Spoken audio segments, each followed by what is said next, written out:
Good evening, and welcome to the Way of Salvation Christian Church presents the 1 year chronological Bible 365-day reading plan brought to you by Tyndale House Publishers.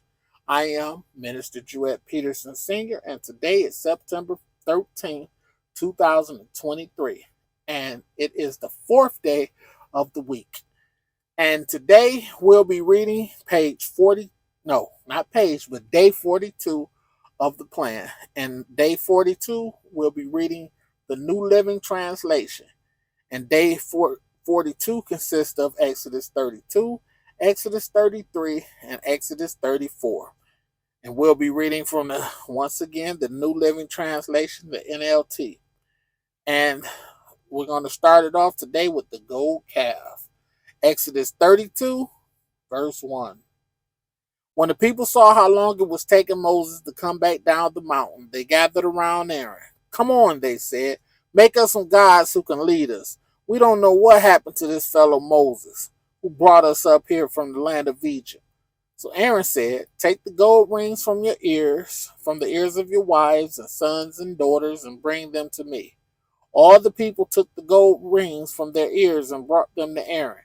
And Aaron took the gold, melted it down, and molded it into the shape of a calf.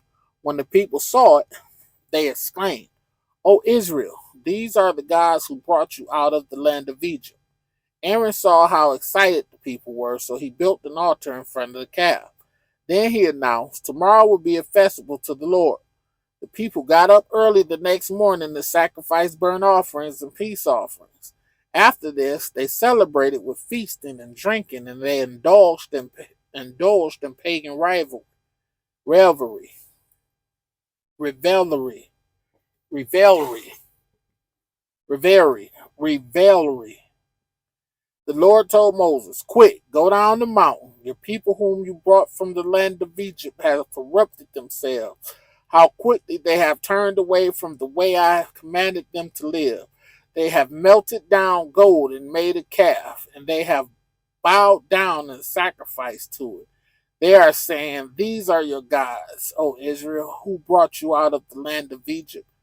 Then the Lord said, I have seen how stubborn and rebellious these people are. Now leave me alone so my fierce anger can blaze against them, and I will destroy them. Then I will make you, Moses, into a great nation. But Moses tried to pacify the Lord his God. Oh Lord, he said, why are you so angry with your own people whom you brought from the land of Egypt with such great power and such a strong hand? Why let the Egyptians say their God rescued them with the evil intention of slaughtering them in the mountains and wiping them from the face of the earth? Turn away from your fierce anger. Change your mind about this terrible disaster you have threatened against your people. Remember your servants, Abraham, Isaac, and Jacob. You bound yourself with an oath to them, saying, I will make your descendants as numerous as the stars of heaven, and I will give them all this land that I have promised to your descendants, and they will possess it forever. So the Lord changed his mind about the terrible disaster he had threatened to bring on his people. Then Moses turned and went down the mountain. He held in his hands the 2 stone tablets inscribed with the terms of the covenant. They were inscribed on both sides, front and back. These tablets were God's work. The words on them were written by God himself. When Joshua heard the boisterous noise of the people shouting below them, he exclaimed to Moses, it sounds like war in the camp. But Moses replied, no, it's not a shout of victory, nor the wailing of defeat. I hear the sound of a celebration. When they came near the camp, Moses saw the calf and the dancing, and he burnt with anger. He threw the stone tablets to the ground, smashing them at the foot of the mountain. He took the calf they had made and burned it. Then he ground it into powder, threw it into the water, and forced the people to drink it. Finally, he turned to Aaron and demanded, what did these people do to you to make you bring such terrible sin upon them? Don't get so upset, my lord, Aaron replied. You yourself know how evil these people are. They said to me, make us gods who will lead us. We don't know what happened to this fellow Moses, who brought us here from the land of Egypt. So I told them, whoever has jewelry, take it off. When they brought it to me, I simply threw it into the fire, and out came this calf. Moses saw that Aaron had let the people get completely out of control, much to the amusement of their enemies. So he stood at the entrance to the camp and shouted, all of you who are on the Lord's side, come here and join me. And all the Levites gathered around him. Moses told them, this is what the Lord, the God of Israel, says. Each of you take your swords and go back and forth from one end of the camp to the other. Kill everyone, even your brothers, friends, and neighbors. The Levites obeyed Moses' command, and about 3,000 people died that day. Then Moses told the Levites, today you have ordained yourselves for the service of the Lord, for you obeyed him even though it meant killing your own sons and brothers. Today you have earned a blessing. Moses intercedes for Israel. Verse 30. The next day Moses said to the people, you have committed a terrible sin, but I will go back up to the Lord on the mountain. Perhaps I will be able to obtain forgiveness for your sin. So Moses returned to the Lord and said, oh, what a terrible sin these people have committed. They have made gods of gold for themselves. But now, if you will only forgive their sin, but if not, erase my name from the record you have written. But the Lord replied to Moses, no, I will erase the name of everyone who has sinned against me. Now go, lead the people to the place I told you about. Look, my angel will lead the way before you, and when I come to call the people to account, I will certainly hold them responsible for their sins. Then the Lord sent a great plague upon the people because they had worshipped the calf Aaron had made. Exodus chapter 33, verse 1. The Lord said to Moses, get going, you and the people you brought up from the land of Egypt. Go up to the land I swore to give to Abraham, Isaac, and Jacob. I told them, I will give this land to your descendants, and I will send an angel before you to drive out the Canaanites, Amorites, Hittites, Perizzites, Hivites, and the Jebusites. Go up to this land that flows with milk and honey, but I will not travel among you, for you are a stubborn and rebellious people. If I did, I would surely destroy you along the way. When the people heard these stern words, they went into mourning and stopped wearing their jewelry and fine clothes.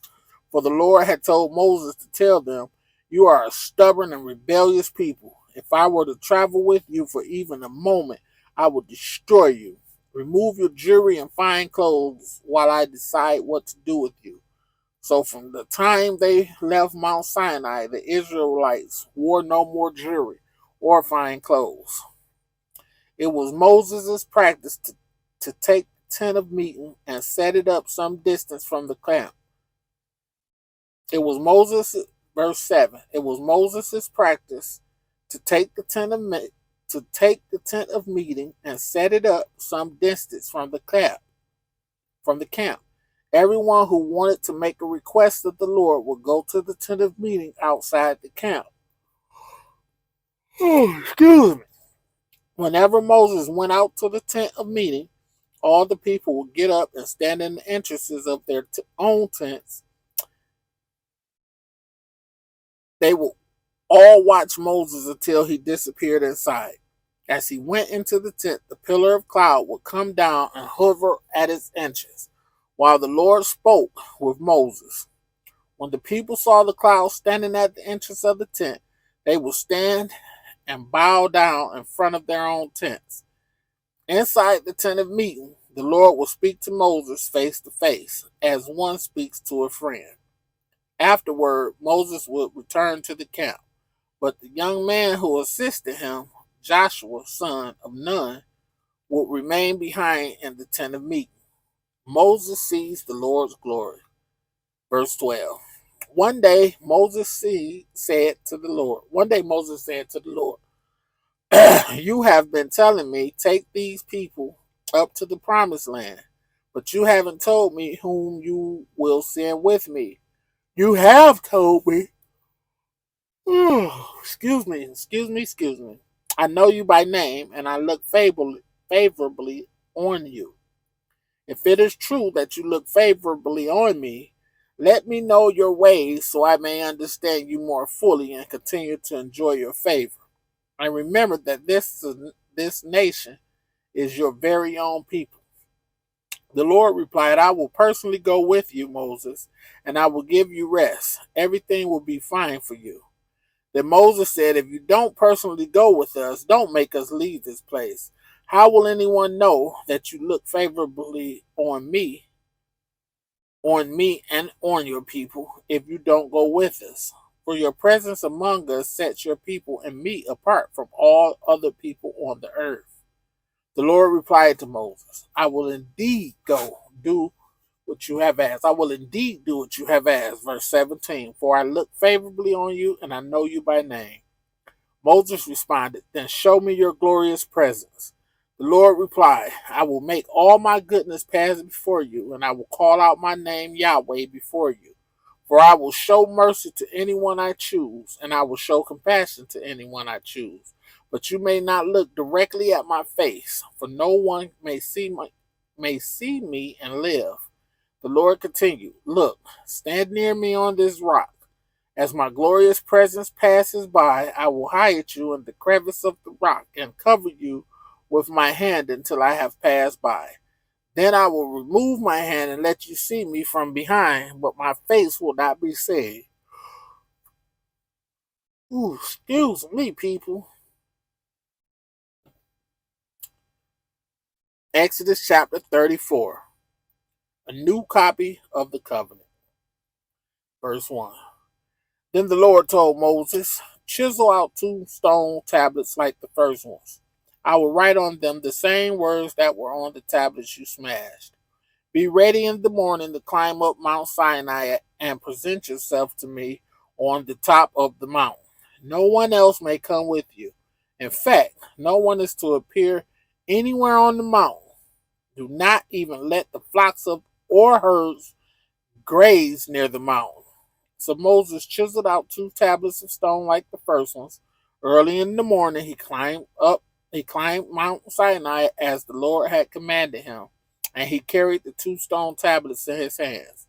Then the Lord came down in a cloud and stood there with him, and he called out his name, Yahweh. The Lord passed in front of Moses, calling out, Yahweh, the Lord, the God of compassion and mercy.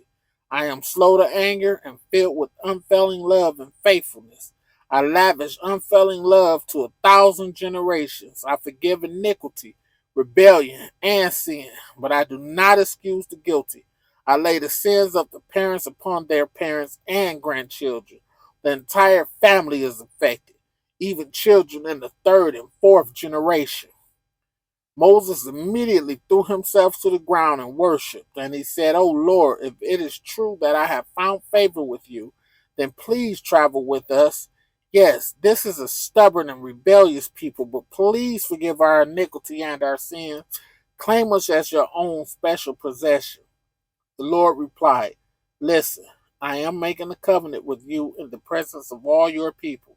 I will perform miracles that have never been performed anywhere in all the earth or in any nation, and all the people around you will see the power of the Lord, the awesome power I will display for you.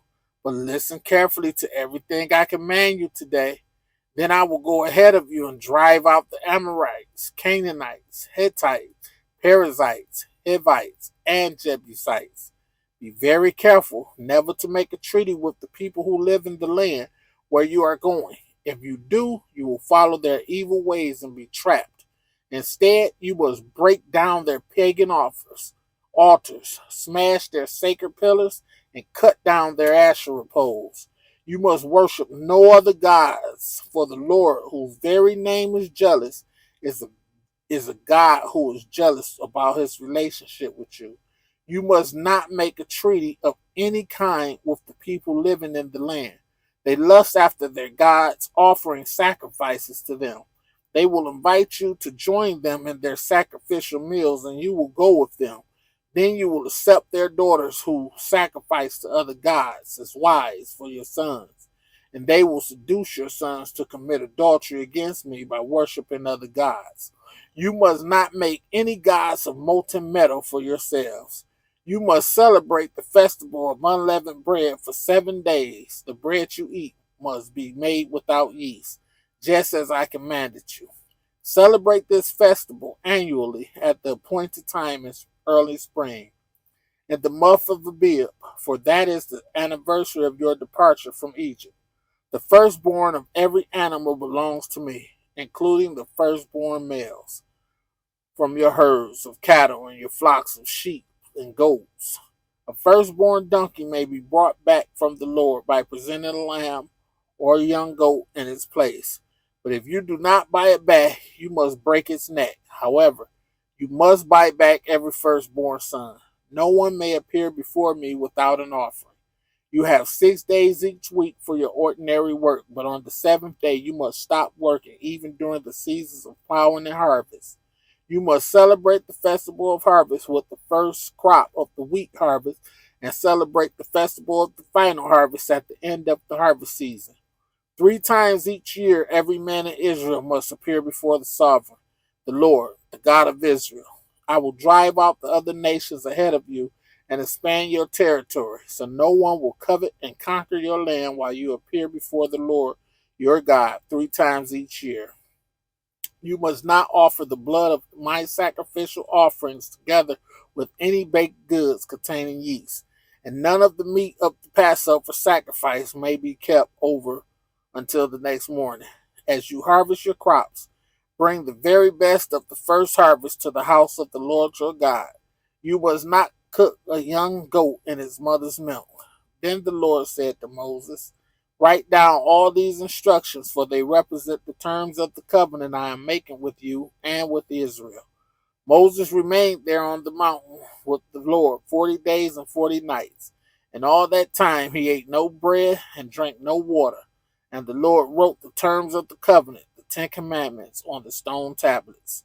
When Moses came down Mount Sinai carrying the 2 stone tablets inscribed with the terms of the covenant, he wasn't aware that his face had become radiant because he had spoken to the Lord. So when Aaron and the people of Israel saw the radiance of Moses' face, they were afraid to come near him. But Moses called out to them and asked Aaron and all the leaders of the community to come over, and he talked with them. Then all the people of Israel approached him, and Moses gave them all the instructions the Lord had given him on Mount Sinai. When Moses finished speaking with them, he covered his face with the veil.